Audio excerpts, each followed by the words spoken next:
We acknowledge that we are on the traditional lands of the Kulin Nation. We pay our respects to elders, past, present and emerging, and acknowledge the Aboriginal and Torres Strait Islander people's spirit, imagination and rich history of storytelling and humour that is an inspiration for all Australians.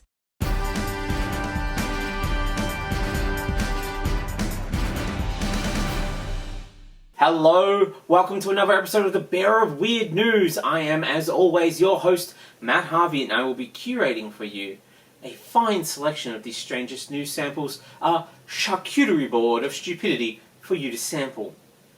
You are, of course, joining us towards the end of November, and recently we just had World Philosophy Day, a day I am sure you're aware to study and celebrate the perspective of philosophical reflection. So we here at the Bearer of Weird News have collaborated a series of ways to celebrate depending on some of your worldviews and philosophies. The classic way, of course, is a quiet moment of contemplation and meditation, but there are some more interesting ways. First way we suggest is to attempt to build an elaborate Rube Goldberg machine. The repeated attempts and failures to create a fun and overt way to do a simple task will test your patience to the limit, but every time you drop a piece and trigger the machine, knock over a domino, accidentally walk backwards into a piece of track while laser focused on a different thing that you were building, will be a great test of your stoicism. Yes, your desire to accept things that come your way with grace and aplomb will be truly tested this World Philosophy Day. A second example would be a vast plate of feastly goods awaits your hedonistic brothers and sisters and others who celebrate their hedonism on this World Philosophy Day. And it doesn't stop there. You can gather as a group and further indulge your hedonistic impulses in any manner the group deems appropriate. Tired of the commercialization of World Philosophy Day? Well, you aren't alone. Destroy the wheels of capitalism and decouple your existence from the commodification of belief by burning one of our Down with Capitalism badges with your fellow Marxist celebrators this World Philosophy Day. Don't see the point of celebrating? No worries. Stand around with your fellow defeatists, watching the celebrations of other philosophies and ask each other, what's the point? It's our World Philosophy Day celebration for defeatism. You can't see the point of saying no. Tired of an overpopulated and busy world? Don't worry. None of them even exist. Probably. Not in any way that you can be sure about. Join with the potential creations of your own lonely mind in an increasingly empty world this World Philosophy Day and celebrate solipsism. At least you know you'll attend. Feeling small, insignificant, staring at an open, vast, empty night sky, join your fellow cosmic specks for World Philosophy Day as we celebrate cosmicism. A special treat as this year's guest speaker will be The Void, with some new talking points on just how small and insignificant the audience really is. Also, keep an eye out for Labour Appreciation Day celebrations, an occasion to respect labour and celebrate production. On this day, school children prepare cards and gifts to distribute to people who work in the labour sector to show appreciation for their work and contribution to the country. And your boss may help celebrate with a pizza. Labour Appreciation Day. No more than 2 slices per employee, please. And November 25th was International Day for the Elimination of Violence Against Women, which, of course, is celebrated in the traditional manner by men asking, when is International Elimination of Violence Against Men Day, huh? Please do join Bearer of Weird News host Matt Harvey on one of his many tour locations. Hello, that's me. I'm Matt Harvey. I'm going on tour this year with my show Wage Against the Machine. It is a storytelling and stand-up show all about times that I've worked in terrible jobs that have been exploitative, about my $20,000 Robodebt, and about the time that I broke a 100-year-old roller coaster. Yay! It's going to be a fun show. I'm really enjoying putting it together and touring it. I'm going to be in Newcastle, I am going to be in Wellington, and I've officially locked in a venue for the Melbourne International Comedy Festival. I'll be at No Vacancy Gallery. Details will go up online. I'll start spruiking that a bit closer to the show. It's a little bit early in the run to start giving dates on any of those, but that's starting in March. I'll be touring around, so hopefully I'll be able to make it to a festival, to a city near you. If you want me to come out and bring a show, that's fantastic. Let me know where you live and we'll try and figure that out. Until then, I will be the bearer of weird news.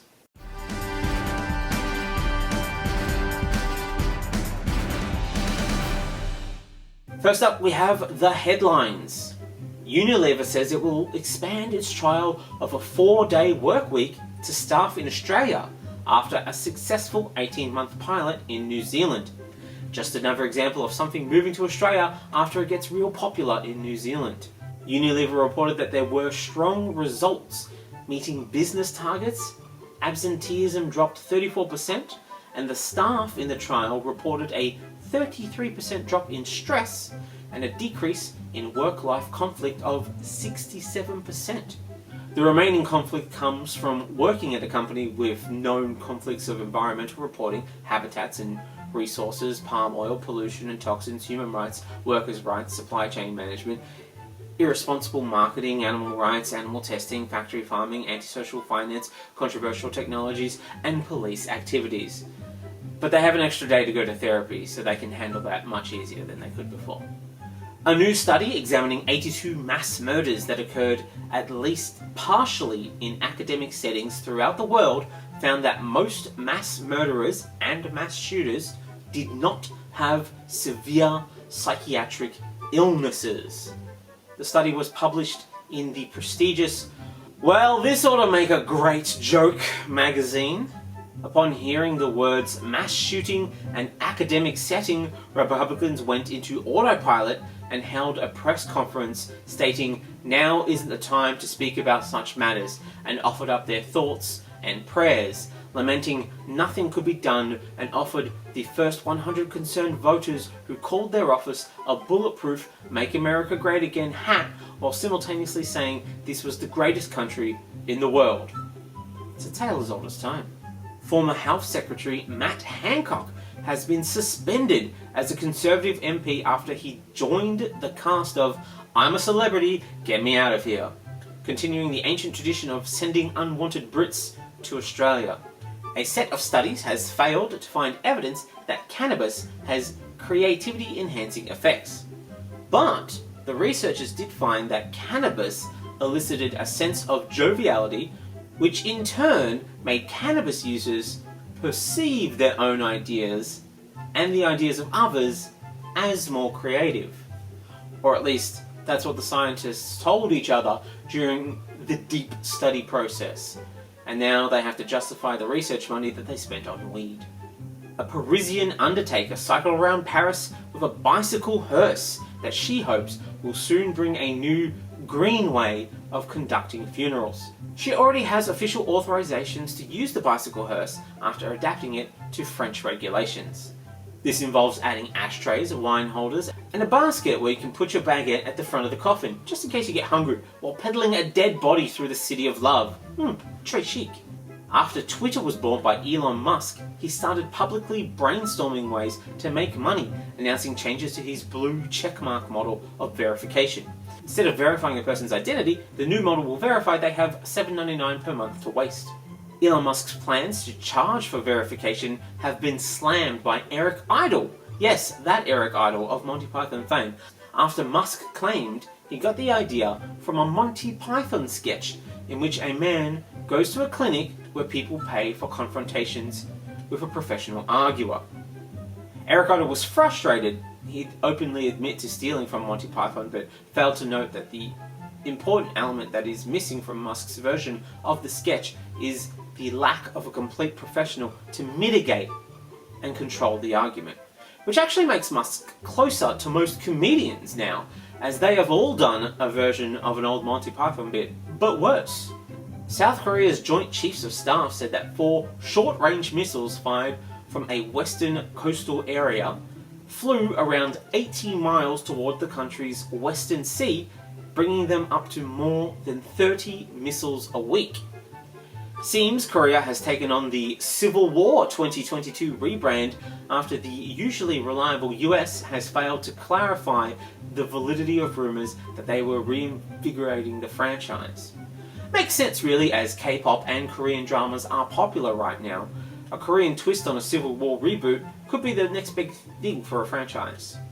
Tony Abbott has proposed a plan for all school leavers to serve a period of national service on a podcast by the Institute of Public Affairs, saying it was time that Australia had a conversation about a program of compulsory service. This is a surprise term from the normally right-wing former PM, but having every citizen serve their national service as PM is a great way to ensure a universal basic income by giving everyone a PM's retirement fund.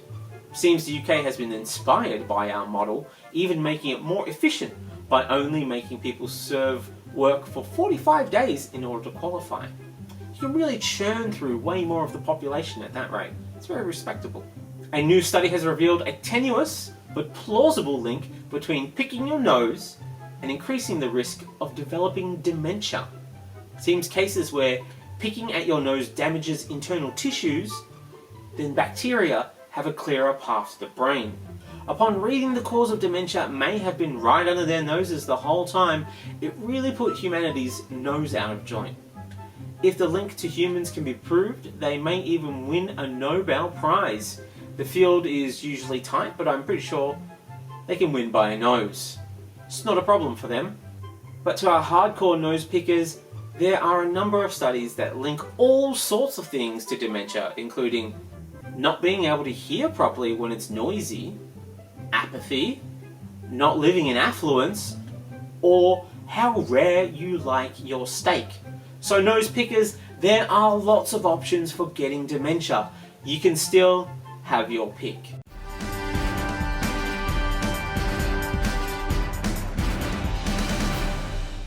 And those are the headlines for today. Let's get into the bigger news. First up, totally reassuring climate news. COP27. Yeah, those things are still happening.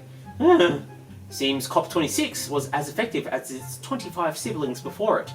But I am certain we will nail it this year. And not idle with the future of the species, because it helps us win votes against the ones who don't support it. 27th time's the charm.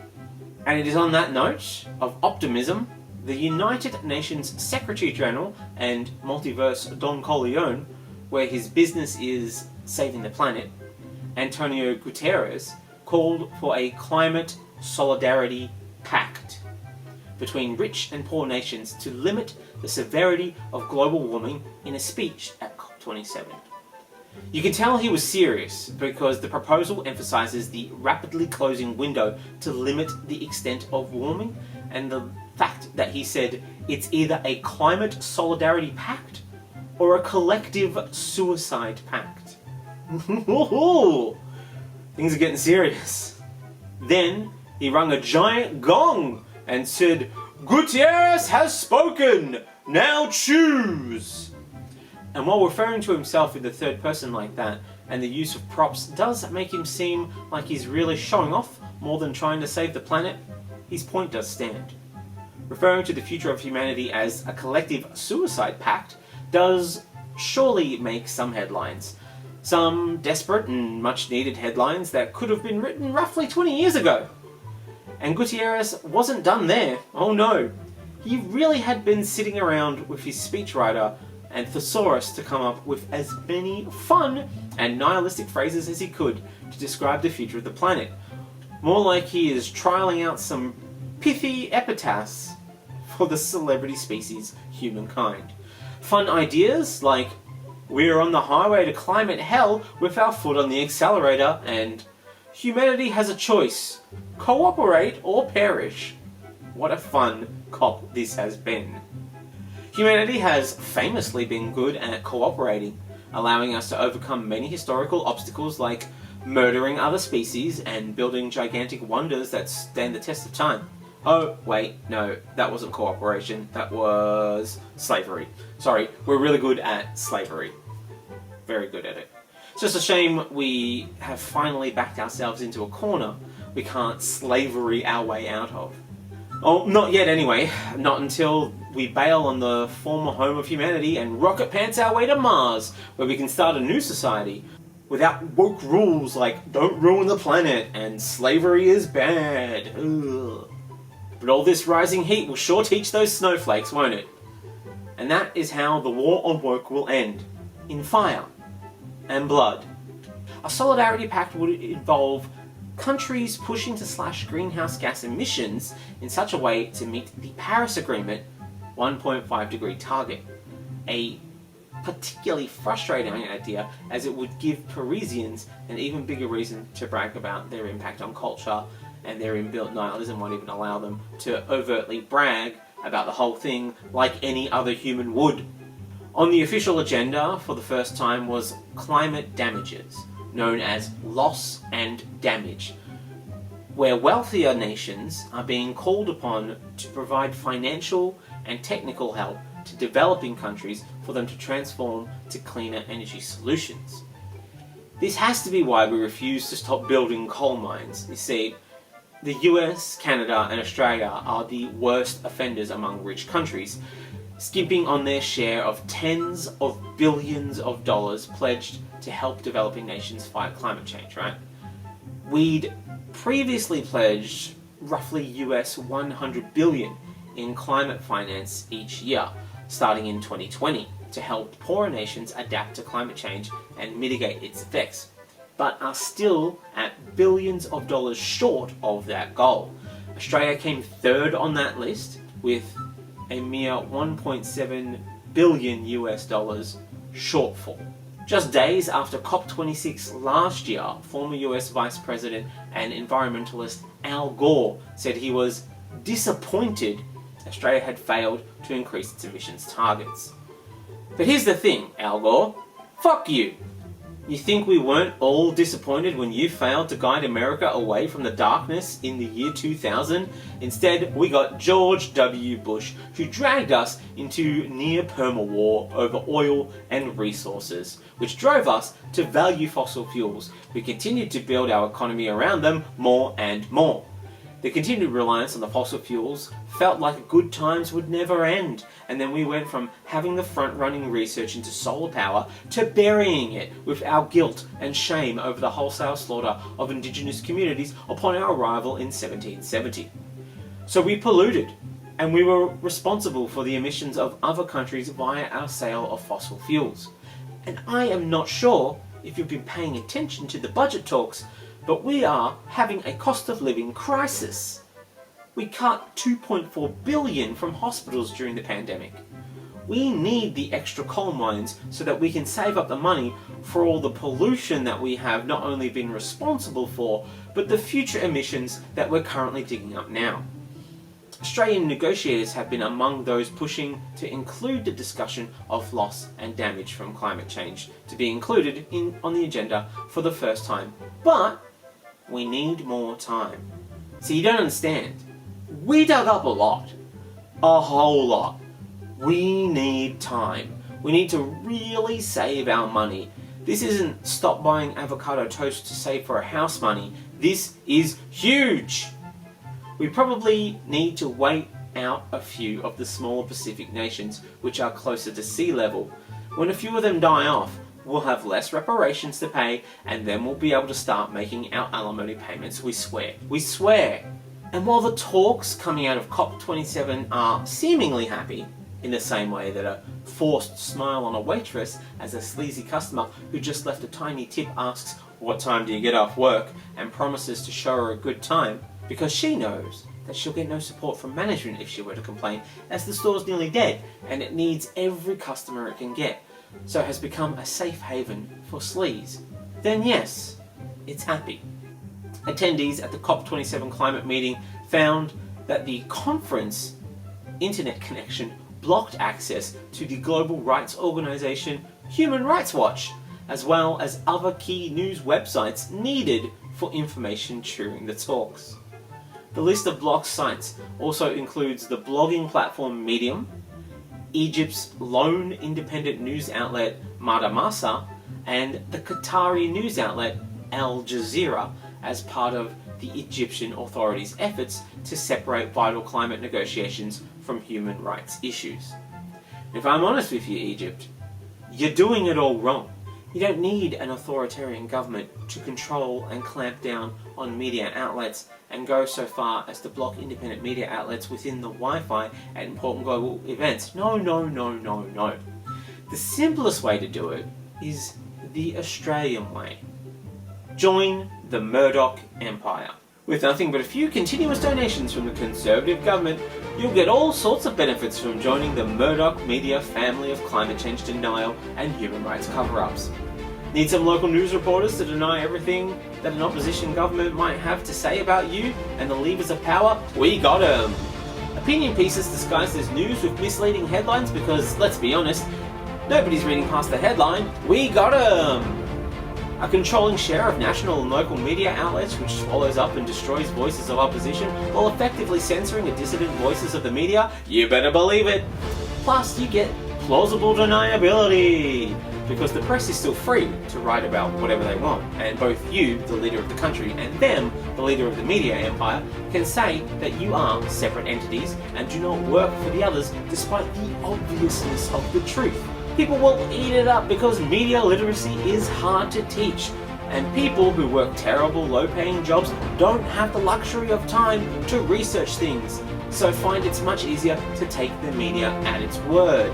And with Murdoch media family branches in countries like Australia, the UK and America, you can guarantee there will be a series of countries willing to look the other way regarding your human rights atrocities, as they have enough of their own that nobody talks about, and wouldn't dare open up that door, which is bulging to the point of bursting at the bottom of the stairs, labelled, "Here be atrocities, do not enter unless dumping."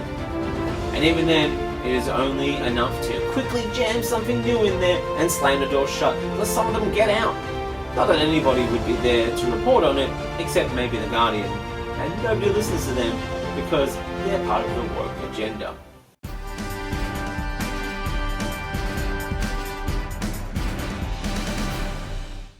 Moving on now to Robodebt news. Robodebt, the trauma that just keeps giving me nightmares, giving me a hole in my bank account, giving me another form of generational trauma to hand down to my children. So generous. Robodebt is in the news again as the Royal Commission has wrapped up, and boy oh boy is it delivering the goods. While the final report on the Commission isn't due until the 18th of April 2023, that just means that we have months of treats ahead of us. Treats that come in the form of public servants feeding us bite-sized chunklets of schadenfreude. It's like watching an episode of Utopia, but those guys only hurt themselves. Long-term listeners of the show will be very familiar with Robodebt, as we have covered it a number of times.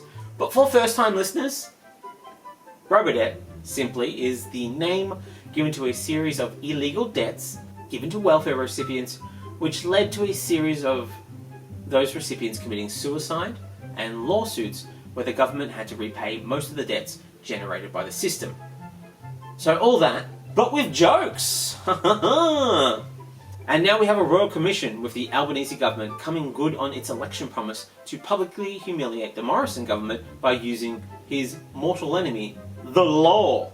Seems government departments failed to obtain high-level external legal advice about Robodebt despite their own lawyers questioning the legality of the scheme more than a year before it was implemented. But in what has proved to be the coalition's go-to move, they buried their head in the sand, along with their moral conscience, any sense of responsibility, our treatment of refugees, and Australia's dark past of murdering Indigenous people. Must be crowded down there in the sand. This is why we are always digging stuff up. We need room to bury our increasing collection of secrets. This was raised on the first day of the Royal Commission, a real home run early on in the Royal Commission. Now, we don't want to get too ahead of ourselves, but I can see a mini-series or a documentary podcast retrospective created by Mark Fennell in the future. The advice was that the use of average data was not supported on policy grounds and could cause reputational damage to the Department of Human Services, now known as Services Australia. A big ask, given it's the department that handles everyone's favourite and most well-respected government departments, Centrelink, Workforce Australia, and the ATO. It's essentially the department of punishing the poor. The Commonwealth acknowledges that raising debts purely by averaging taxation data was unlawful, and that imposing a penalty fee based on the information that it had was unlawful. Unlawful in Australia means it's a breach of civil law, which are disputes between people and or companies over money/compensation/damages. Now, it turns out the inspiration for Robodebt came from a particularly stupid place. So this was all around the time the copyright holders had been sending speculative invoices on a mass scale to people who may have illegally downloaded films that was known at the time as the Dallas Buyers Club saga. The two events have similarities in that they both use mass information grabs of Australian citizens, and both were so poorly thought out they failed to achieve anything except waste a ton of money while trying to recoup supposedly lost money. The earliest reference so far to the origins of what would later become Robodebt was a DHS minute prepared for and signed by the then National Manager of the Business Integrity Division, Scott Britton, on June 30th, 2014. Britton would go on to be so proud of his work and that of his number one in charge of Robodebt, Jason Ryman, that he'd nominate Ryman for an Australia Day Achievement Award. In recognition of Mr. Ryman's significant role, his boss, Scott Britton, nominated him for a 2017 Australia Day Achievement Award. And that's a real shame that he didn't get it. Seriously, I can't think of a better day to honour someone who helped build the systemic oppression and persecution of an entire section of Australian society than Australia Day. In the great tradition of people doing something terrible and then moving on without consequence, Scott Britton still works in the government. His current title is, appropriately, Chief Risk Officer Branch Manager of Fraud Intelligence and Investigations for the NDIA, the insurance agency of the NDIS, which, if you haven't heard, is doing an excellent job of keeping people from committing fraud by stopping as many people as possible from getting access to the payment. See? Nobody can accuse him of not doing his job. While we're talking about jobs being done, Cameron Brown, former Director of Payment Integrity and Debt Management at DSS, learned of the idea to tighten Centrelink welfare debt collection in late 2014. He was almost immediately concerned. That is a quote. Presumably, he took a moment to internalize a moment of incredulity or make an inquiry as to whether it was a fucking joke or not before allowing the reality of it, the idea, to fully sink in. Otherwise, surely he would have been immediately disturbed. Brown sought legal advice that turned out to be damning. The idea, and this is a quote from the legal advice, may not be derived within the legislative framework. Just a nice legal way of writing, are you fucking kidding? Who would try to do this monstrously unethical thing? Have you considered alternative means of building up the government's coffers to the point where they overflow, like, I don't know, taxing businesses' profits, or cutting public servants' pays, or before immediately trying to claw back the scraps given to the poorest members of society? Then that advice disappeared. What happened to this legal advice is one of the central questions being investigated by the Royal Commission. Kind of like a giant game of Cluedo, where we all try to solve the mystery of who killed the hopes and dreams of an entire class of people. The hearings have revealed there were several crucial crossroad moments at which Robodebt could have been averted, or stopped much earlier than it was. But then a hero came along, a man who never met an ethical conundrum he would be stopped by, a man above all the politic of what is and isn't lawful, a man of the people in the same way that Judas was a man of the apostles, but definitely had different intentions in the end. A little-known hero named Scott Morrison. The idea of automating debt against the poor was the kind of idea that Scott Morrison could get behind. He is a man of the church, and if there is one lesson that Jesus taught us, it is to let go of our attachment to material possessions. For it is easier to get a camel through the eye of a needle than it is for a rich man to get into the kingdom of heaven. And Scott Morrison was preparing so many people to get into heaven. So he catapulted a fledgling debt recovery idea into a serious policy proposal to be considered for the upcoming budget. Now, on the third day of the hearings, the inquiry was told that nearly 4 years later, after the Robodebt scheme was up and running, the Department of Social Services received external legal advice, also casting significant doubt on the scheme's lawfulness.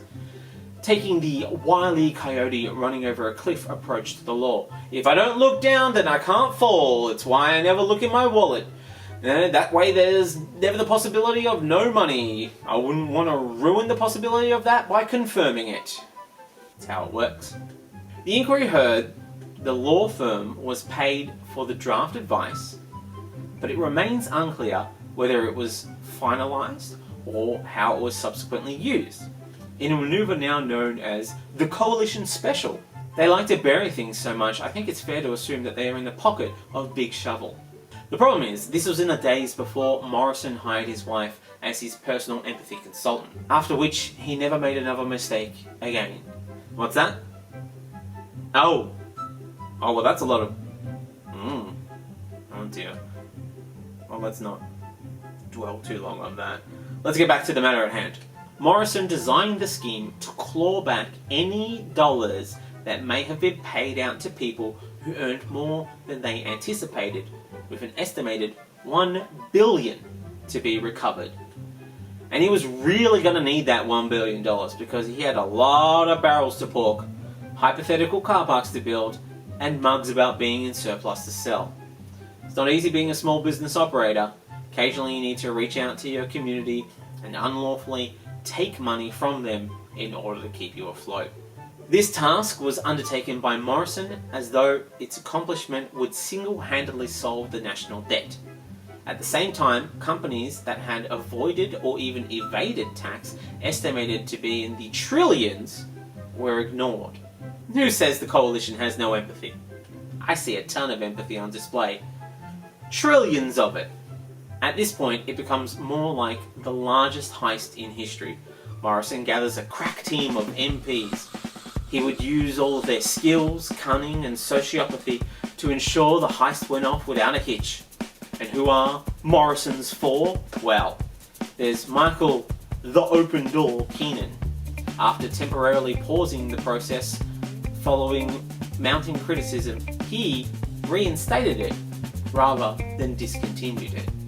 There's Alan the Mouth Tudge, who took to making ostentatious public announcements to broadcast the lengths to which the Morrison government would go to ensure that nobody got away with an extra dollar, as follows. It will find you, will track you down, and you will have to repay those debts, and you may end up in prison. There was Christian the Ignorer Porter, who ignored all criticism, such as from the administrative tribunal, like it was a rape allegation from a 16-year-old, and implemented the scheme. And lastly, Stuart Relentless Robert.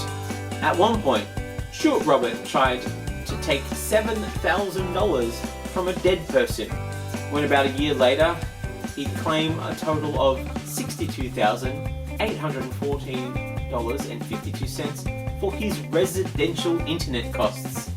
But at no point did he apologise for Robodebt. Instead, he defended the scheme.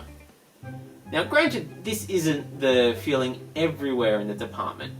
Serena Wilson, a former Department of Social Services official, who was given the damning legal advice about the Robodebt scheme being unlawful, told the Royal Commission she lacked the courage to personally tell former Prime Minister Scott Morrison the plan could be unlawful and was now ashamed, which is rare get for someone from the government.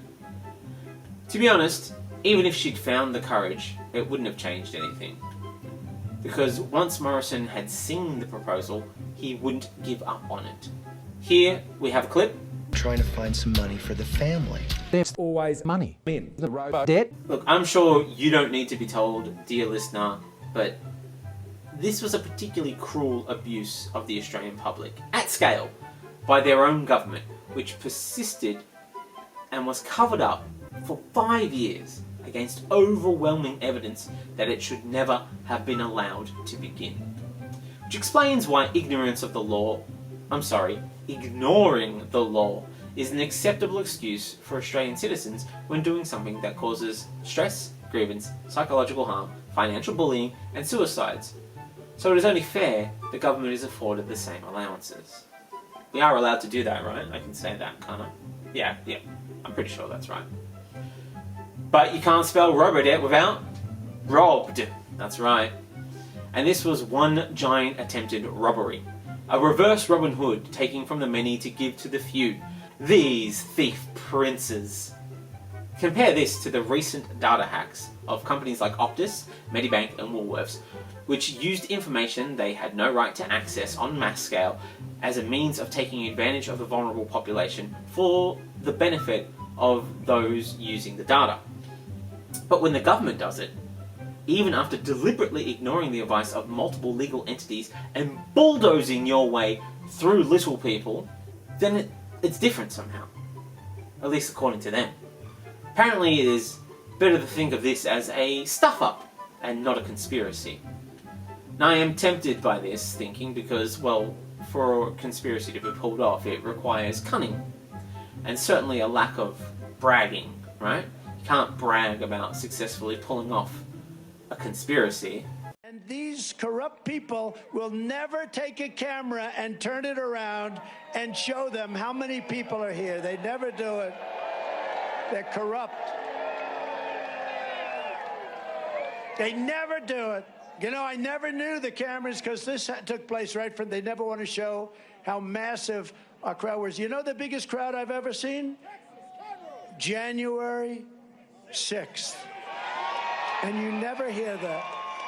It was the biggest, and they were there largely to protest a corrupt and rigged and stolen election. Well, I mean, not if your country is functioning, you can't. Pretty sure. As someone who received one of these debts, it's hard to agree with this, but this wasn't a conspiracy, or a cabal, or even a collusion, but it was a classic coalition scam, yeah, that's right. This is fraud. That being any act of deception carried out for the purpose of unfair, undeserved, and or unlawful gain, while a conspiracy is the act of two or more persons called conspirators working secretly to obtain some goal, usually understood with negative connotations. So it's definitely more in the fraud category than it would be in the conspiracy category. None of these people were working together. They all hoped to fly under the radar until their megalomaniac in charge either got bored or moved on. And he never moved on.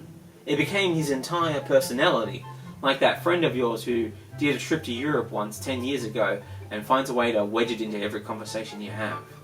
The bit I'd call a conspiracy didn't kick in until the government came explaining themselves. And even that is more subterfuge, with the final goal being avoiding responsibility at all costs. Suddenly, everyone knew how to work together to use the most weasel language that they could to avoid all the responsibility. Even after the scheme was wound up, Secretary of the Department of Social Services, Catherine Campbell, made sure to skillfully dodge blame with the language used to describe its unlawfulness, preferring the phrase legally insufficient. You know, the way that we describe Mickey Rooney's portrayal of Mr. Yunioshi not as racist, but insufficiently racially sensitive, or my bank account not as unfull but rather financially insufficient, and the Morrison government not as unempathetic, merely as empathetically insufficient. Robodebt is a clear case where the fundamental principles of governance, which is a shared view between citizens and the state, has failed. Trust between government and the people was undermined, and let's be honest, there wasn't a lot to work with in the first place, due to an inability to establish a line of communication that is open, lacks an ego-driven sociopath looking to score points and climb the political ladder, and land as many photo shoots as possible on the way, nor create a system to correctly identify and review debts owed to the government that might take more than a couple of seconds to verify. Something like that might have stopped Robodebt victims from needing to borrow money or use their credit cards to pay their debts after Centrelink staff refused to help with inquiries. The Maori Champion reported in one case a young woman with a $12,000 debt was told by Centrelink they couldn't help and she should just pay up. Ah yes, the why not just dive into your money pile and pay up excuse. I always forget how much money I just have here, just lying around. There's always so much of it, it's all so full. I'm not sure who snitched that I spend my evenings sitting on a pile of gold like some sort of welfare smaug, but I'll find them, and I will bury them alive in my mountain of gold. A Centrelink employee asked, "Why are you hoarding resources? Don't you know there are no ethical hundredaires in capitalism?" Catherine Eagle, Principal Solicitor for Perth's Welfare Rights and Advocacy Service, said, "They suggested she borrow the money. So she went to a payday lender and borrowed the money. Apparently working with a predatory payday lender felt safer than dealing with a government body responsible for the keeping of the poor and the vulnerable. After all, their motto is giving you options. We just didn't read the fine print that states, while Centrelink isn't one of those options, death is." Miss Eagle said, "The woman didn't seek any advice at the time but became terrified when money started turning up in her account years later as a result of the class action payments. She was worried that she would be hit with another debt as a result of the money that she was receiving." Centrelink has people at the point where money appearing in their bank account terrifies them. A new economic strategy where we, as a society, are so traumatized by the sudden appearance of money in our accounts that we will spend it on any old shit, be it random knickknacks, donating to horrible political parties, the latest exploding phone from a tech company, and our most desperate attempts to separate ourselves from our money may even be to pay media or donate to Wikipedia. But don't get your hopes up, guys, we'll probably just end up spending it on a back and black mug. This new economic model is called Angstonomics, and it's how we're going to save the economy.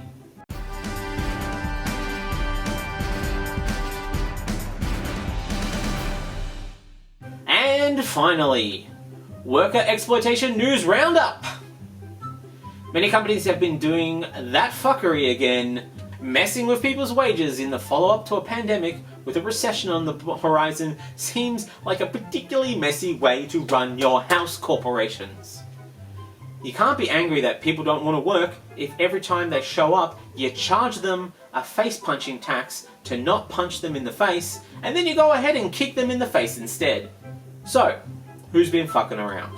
Let's have a look. Domino's! Oh no! If Domino's goes down, where will I get my average pizza whose best quality is the cheese inside the crust? Well, Domino's has gone and told its franchisees to pay workers according to workplace agreements it struck with the fast food union rather than the award rate, which was wrong. So very wrong.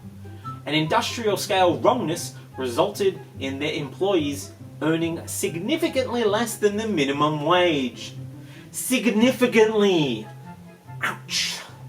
There are a lot of things your employers could do with regard to the minimum wage, like for example, pay it. But convincing franchisees to pay less than it is what we in business call a big business no-no, from Billy Big Book of Bad Business No-Nos.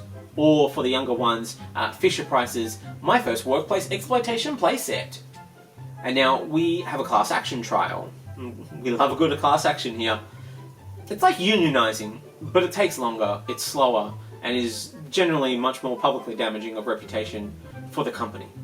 The case revealed tens of thousands of staff has been underpaid, alleging that drivers and in-store staff were underpaid up to $11 an hour or $10,000 a year, almost a full year's rent, depending on where you live. Investigations by The Age and the Sydney Morning Herald detailed arrangements between Big Business and the Shop Assistants Union, the SDA, affected more than 250,000 workers, which shouldn't surprise any of us who pay attention to this sort of stuff. The SDA has a very questionable reputation, but please guys, don't take that as a full representation of what it's like being in a union. There are much better unions, it's just the SDA. Well, the SDA is a big... Anyway, the SDA is a problem, but there are plenty of good unions. During opening arguments, it was revealed Domino's actions amounted to misleading and deceptive conduct. For example, the in-house bookkeeping system defaulted to the agreement wage, which is less than the award wage. A beautiful example of automation fucking up the lowest paid workers. Once again, a new tradition that I am not super on board with, even if we keep winning high-paying class actions. It's just easier to pay us properly in the first place. Look, capitalists. Not every industry needs to have its own Robodebt style scandal. Spoiler alert, the lesson of iRobot was, robots are efficient, but they are cold and lack a human touch to dealing with situations and should not be the final voice of responsibility in big societal moments. And if you fuck around, Will Smith will fuck you up.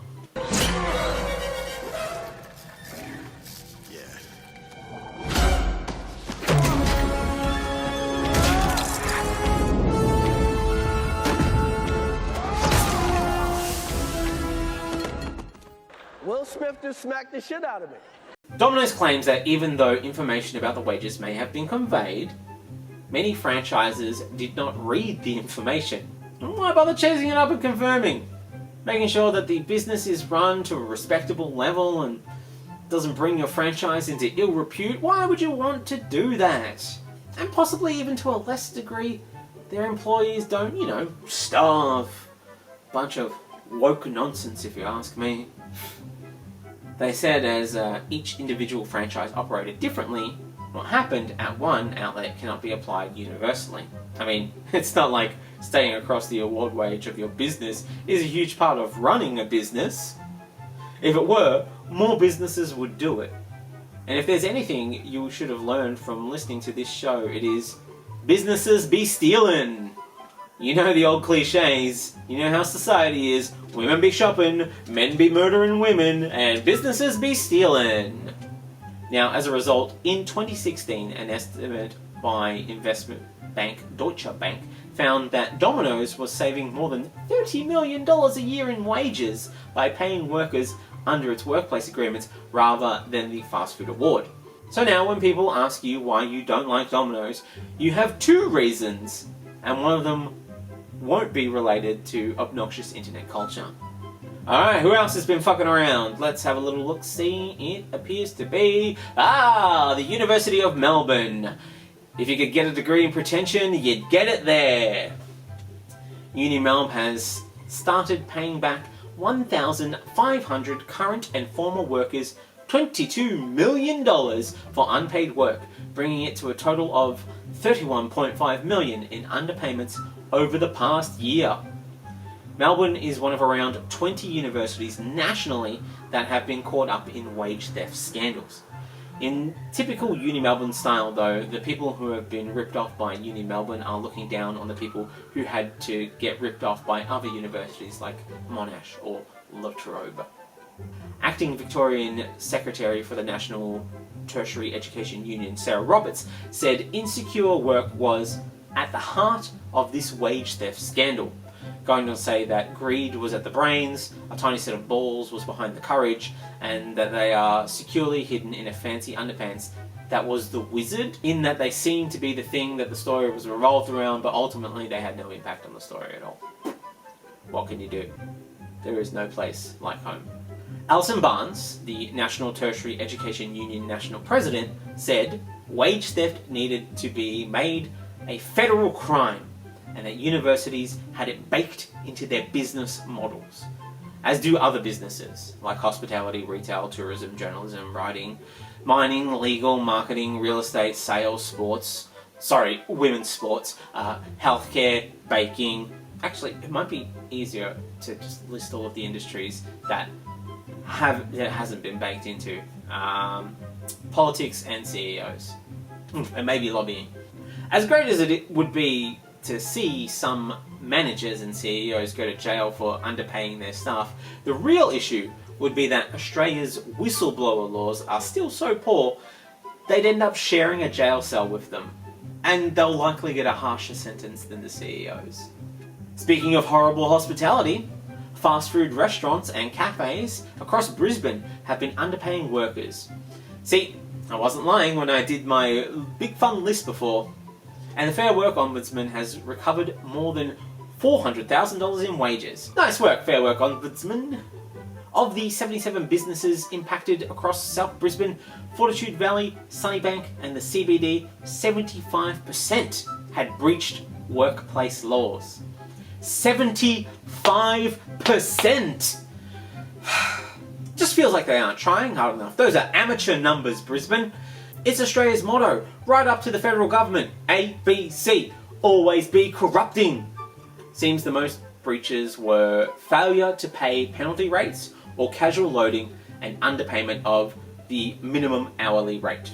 Probably because they forgot that penalty rates existed after the last government buried them deep in a mine. That's why we keep digging those mines, people. We need a hole deep enough that they will never be found again. Because if we, the people, start digging to find our own secrets, then the coalition will come up and stand behind us and start calling us hypocrites about how now we're digging up the earth. When we do it, it's a crime, but when you do it, it's fine. So, we're going to make that decision. For those who are unsure, there are often clear signs when a breach is deliberately happening. We call these employer red flags. If you encounter an employer red flag, make like Jordan Peele's breakthrough film and get out. Things to keep an eye on. The employer might not give out pay slips. Maybe they have 2 sets of books, or they tell a worker to keep their pay a secret. Ooh, some classic red flag behaviour there. As well as calling the workplace a family and excessive finger guns. Those are on the lesser scale of the red flag chart. Sandra Parker of the Fair Work Ombudsman said, employees can't pick and choose the laws they follow. Going on to clarify, that is of course unless they're good friends with politicians or make big donations or are Harvey Norman. Right, Jerry Harvey? Isn't that right? How you going paying back that stolen JobKeeper, Jerry Harvey? Huh? How are you going with that? Huh? Jerry Harvey? Now, moving on.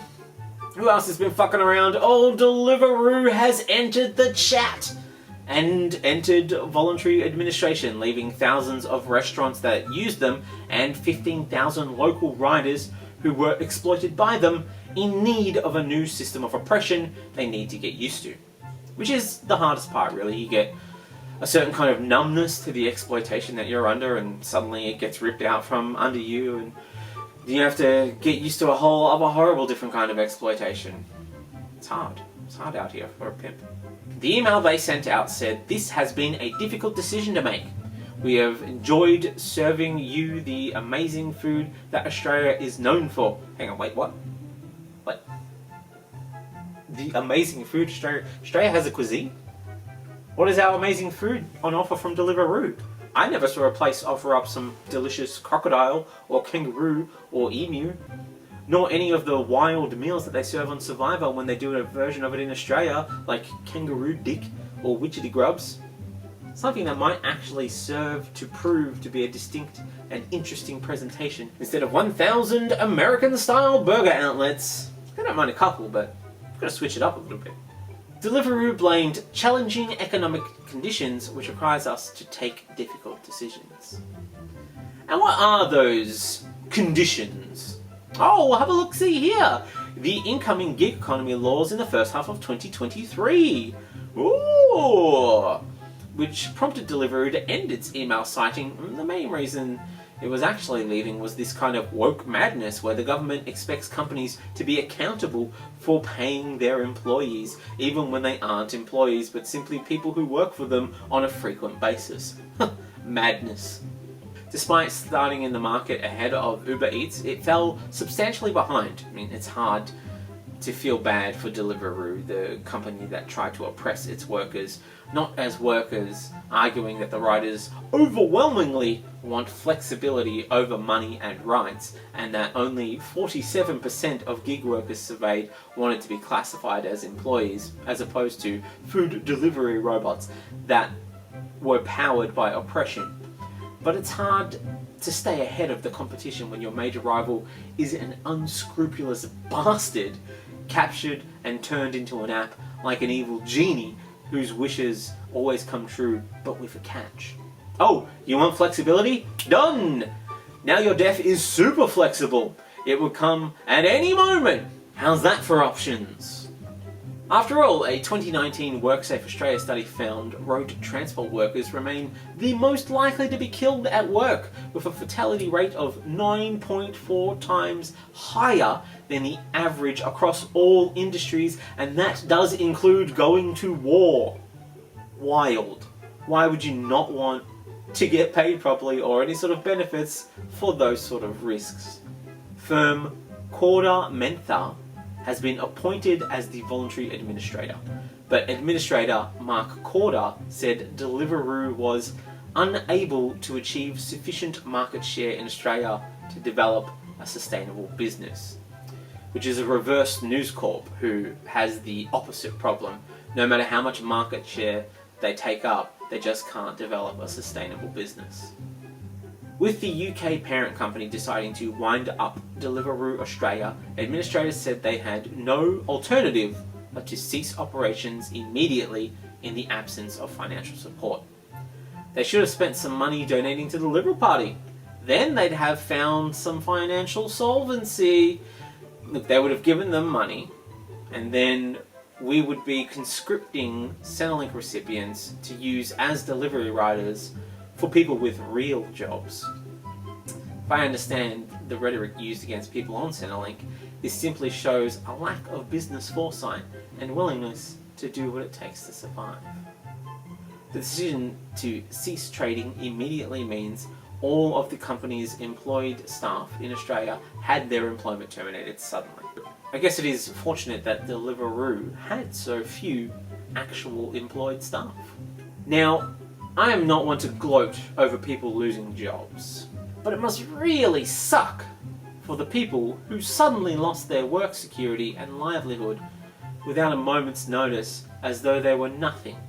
Maybe in their next job they won't act like some sort of reverse Icarus of integrity, diving too close to the bottom of the scruples barrel in their search for money.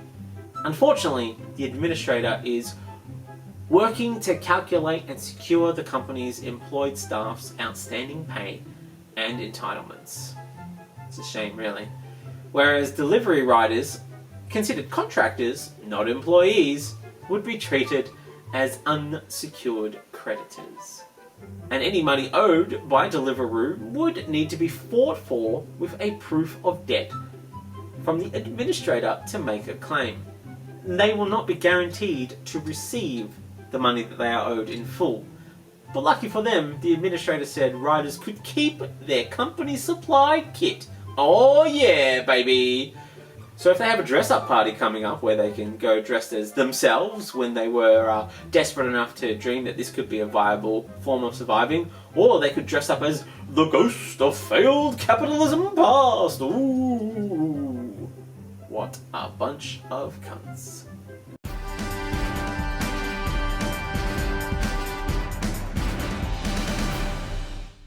And that is the end of the episode. Thank you so much for hanging around till the end and listening. If you've enjoyed this, please, as always, tell a friend, share it around, share it on social media, give us a rate, or reviews, whatever medium you're listening to it on. Do the things. It's thumbs up, rate it 5 stars, or 1 star. That's your options. 5 stars, 1 star, all or nothing. Please do come out and support the show by going to the live shows. I'm considering doing a little Patreon where I would put bonus stories up, stuff that you wouldn't be able to access unless you had access to the Patreon. So that's just something that might happen in 2023. But we'll keep an eye out. Until then, the best way to support is definitely to come out to the live show. So I'm doing Wage Against the Machine. Locked In is Wellington and Newcastle and Melbourne International Comedy Festival. But we'll be adding more festivals soon. See you out there. Have fun. Look after yourselves. Stay safe. Goodbye.